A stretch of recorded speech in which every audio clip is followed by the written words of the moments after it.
할렐루야. 함께하는 교회 모든 성도들을 주님의 이름으로 사랑하고 축복합니다. 오늘 우리에게 주신 하나님 말씀은 열왕기하 6장 24절부터 7장 2절까지의 말씀입니다. 그러나 그런 일이 있은 지 얼마 뒤에 시리아 왕 베나닷이 또다시 전군을 소집하여 올라와서 사마리아를 포위하였다. 그들이 성을 포위하니 사마리아 성 안에는 먹거리가 떨어졌다. 그래서 나귀 머리 하나가 은 80세겔에 거래되고 비둘기똥 4분의 1 갑은 5세겔에 거래되는 형편이었다. 어느 날 이스라엘 왕이 성벽 위를 지나가고 있을 때 한 여자가 왕에게 부르짖었다. 높으신 임금님, 저를 좀 살려주십시오. 왕이 대답하였다. 주님께서 돕지 않으시는데 내가 어찌 부인을 도울 수가 있겠소? 내가 어찌 타작마당에서 곡식을 가져다 줄 수 있겠소? 포도주 틀에서 술을 가져다 줄 수 있겠소? 도대체 무슨 일로 그러오? 그 여자가 말하였다. 며칠 전에 이 여자가 저에게 말하기를 내 아들을 내놓아라. 오늘은 내 아들을 잡아서 같이 먹고 내일은 내 아들을 잡아서 같이 먹도록 하자 하였습니다. 그래서 우리는 우선 제 아들을 삶아서 같이 먹었습니다. 다음날 제가 이 여자에게 내 아들을 내놓아라. 우리가 잡아서 같이 먹도록 하자 하였더니 이 여자가 자기 아들을 숨기고 내놓지 않습니다. 왕은 이 여자의 말을 듣고서 기가 막혀서 자기의 옷을 찢었다. 왕이 성벽 위를 지나갈 때 백성들은 왕이 겉옷 속에 베옷을 입고 있는 것을 보았다. 왕이 저주받을 각오를 하고 결심하여 말하였다. 사밧의 아들 엘리사의 머리가 오늘 그대로 붙어 있다면 하나님이 나에게 벌 위에 더 벌을 내리신다 하여도 달게 받겠다. 그때 엘리사는 원로들과 함께 자기 집에 앉아 있었다. 왕이 전령을 엘리사에게 보냈다. 그 전령이 이르기 전에 엘리사가 원로들에게 말하였다. 여러분은 살인자의 아들이 나의 머리를 베려고 사람을 보낸 것을 알고 계십니까? 전령이 오거든 문을 단단히 걸어 잠그고 그를 들어오지 못하게 하십시오.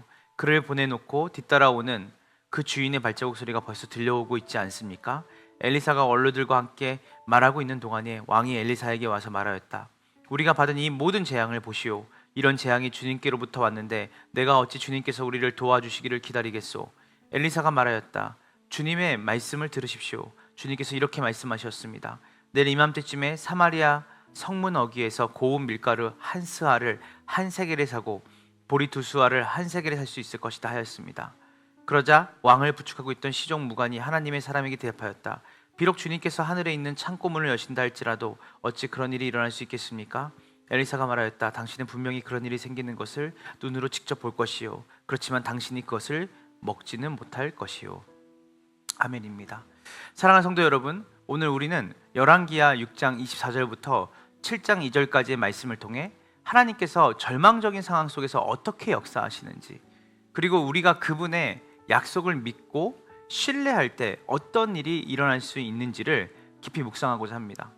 이 본문은 우리가 신앙의 길에서 종종 맞닥뜨리게 되는 절망과 소망의 갈림길에서 어떤 선택을 해야 하는지를 명확히 보여줍니다. 본문의 시작은 아람 왕 베나닷이 이스라엘의 사마리아 성을 포위하는 장면으로 시작이 됩니다. 사마리아는 이스라엘의 북왕국의 수도입니다. 그리고 정치적, 종교적 중심지였습니다. 그런데 이 중요한 도시가 아람의 군대에 의해 완전히 포위되었고 그 결과 도시는 극심한 기근에 시달리게 됩니다. 한번 성도 여러분, 여기서 잠시 우리는 생각해 보아야 될 게 있습니다. 포위된 도시, 끊어진 식량 공급, 물가는 천정부지로 치솟고 사람들은 생존을 위해서 무엇이든지 할 수밖에 없는 절박한 상황에 놓였습니다. 성경은 이 기근이 얼마나 심각했냐면 나귀의 머리와 비둘기의 똥의 가격을 생생하게 묘사합니다. 여러분, 나귀는 부정한 짐승으로 취급받았던 상황이었고요. 그리고 잘 아시는 것처럼 비둘기 똥은 사람이 먹을 수 있는 영양가도 없는 무가치한 것입니다. 근데 그것을 비싼 값에 사고 팔았다는 것은 더 이상 희망이 없다고 느껴지는 순간이라고 할 수 있습니다. 여러분, 이런 상황이 비단 지금 북이스라엘 상황일까요? 사마리아 땅의 상황일까요? 대한민국의 상황일까요? 아니요, 우리 자신의 상황일 수도 있다는 것입니다. 정말 절망적인 상황, 나귀의 머리가 거래가 되고 비둘기 똥을 돈으로 사서 먹을 수밖에 없는 그 상황. 여러분, 이런 절망적인 상황이 너나 할 것 없이 우리의 인생의 삶에 국지적으로 전 세계적으로 일어날 수 있는 것이죠. 그럴 때 이 절망의 순간에 우리는 무엇을 붙잡아야 될까요? 절망 속에 빠진 사마리아 성의 왕은 엘리사를 찾아가 하나님을 원망하죠. 여호와께서 도우시지 않는다. 우리를 돕지 않는다. 그의 말에는 무력함과 절망이 깃들여 있습니다. 왕은 자신의 권력과 능력으로는 이 상황을 극복할 수 없다는 사실을 인정할 수밖에 없었습니다. 그는 하나님께 도움을 구하고 엘리사를 통해 구원의 길을 찾고자 했습니다. 이때 엘리사는 왕과 백성에게 놀라운 예언을 합니다.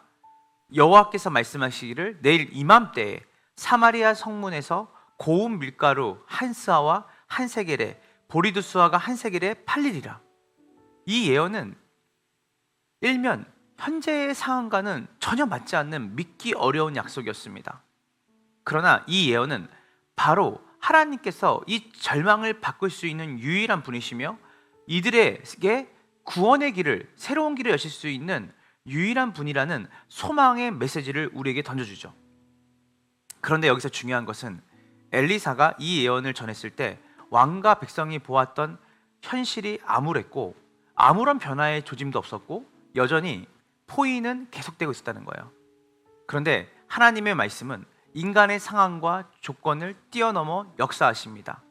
하나님의 계획은 우리의 이해를 초월하며 우리가 생각하는 한계를 넘어섭니다. 오늘 우리가 우리의 삶 속에 또한 이 나라가 또 그리고 우리의 환경이 아무리 절망적이고 끝난 것처럼 느껴진다 할지라도 우리가 하나님의 말씀을 통해 우리에게 주시는 소망의 메시지를 들어야 되며 우리의 계획보다 더 크시고 우리의 이해를 초월하셔서 일하실 수 있는 유일한 우리의 구원자이며 소망이 되시는 하나님을 붙잡아야 됨을 오늘 말씀을 말하고 있는 것이죠. 왕의 신하 중에 한 사람은 엘리사의 예언을 믿지 않았습니다. 그는 여호와께서 하늘의 창을 신들 이런 일이 어떻게 일어나겠습니까? 라고 말하며 하나님의 말씀을 비웃었습니다. 그는 현실적으로 불가능하다고 판단했죠. 그가 본 것은 기근에 허덕이는 사마리아인의 현실뿐이었습니다. 자신의 이성으로 판단했을 때는 이 예언이 이뤄질 수 없다고 생각했죠. 이것이 바로 우리의 반응일 수 있다는 거예요.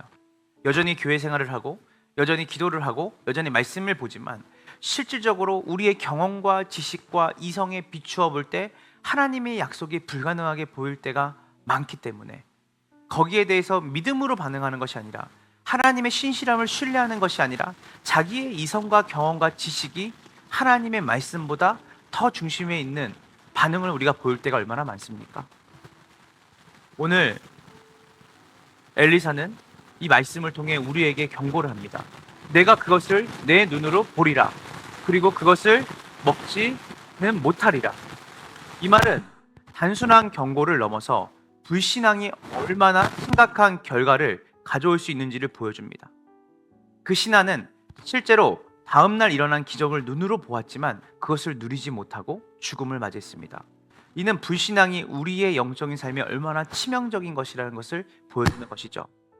사랑하는 성도 여러분, 오늘 우리는 이 말씀을 통해서 중요한 교훈을 얻을 수 있습니다. 우리는 종종 사마리아 성도들처럼 모든 길이 막힌 것 같은 절망적인 상황에 처할 수 있습니다. 그러나 그때 우리가 해야 할 일은 우리의 현실만 바라보는 것이 아니라 하나님의 약속을 믿고 그 말씀을 믿고 예배의 자리에 와서 기도의 자리에 와서 하나님의 말씀을 믿고 신뢰하며 그분이 우리의 삶을 역전시키시고 우리를 이 구원하실 거라는 놀라운 주님의 말씀을 신뢰하며 나아갈 때 하나님의 놀라운 일들을 우리가 보게 되는 역사를 우리는 맛보게 될 것입니다.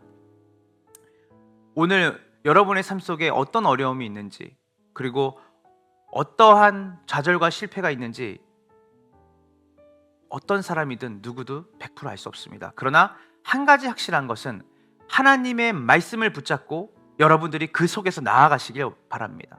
그럴 때 하나님의 말씀이 여러분에게 소망이 되고 그 소망이 여러분의 삶을 능력 있는 하나님의 권능으로 역사하셔서 여러분을 구원하실 줄로 믿습니다.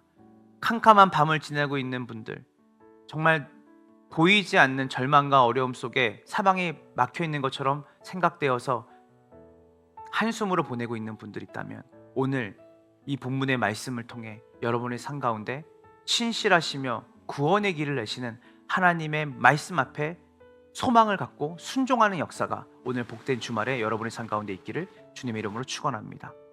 하나님 감사합니다.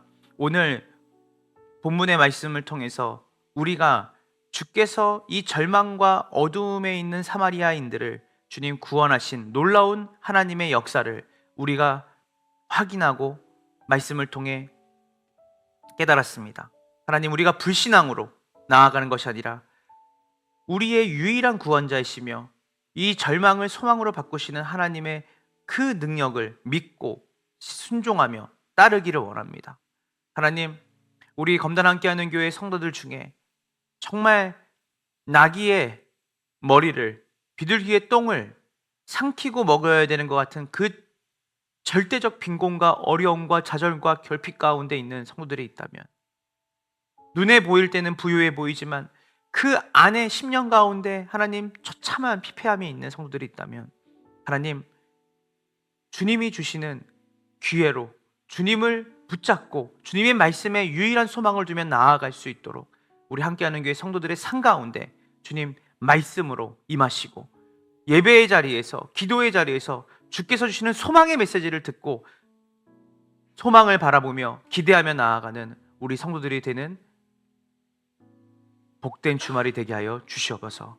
주의 말씀이 내 말에 등이요 빛이라 말했던 시편의 기자의 고백처럼 우리 사랑하는 성도들이 세상의 소리에, 환경이 말하는 소리에 귀를 기울이며 좌절하기보다 주님께서 주시는 소망으로, 이들이 순종함으로 어두움을 빛으로 밝히는 하나님의 은혜를 경험하는 복된 우리 성도들이 되게 하여 주시옵소서. 감사드리며 예수님의 이름으로 간절히 기도합니다. 아멘.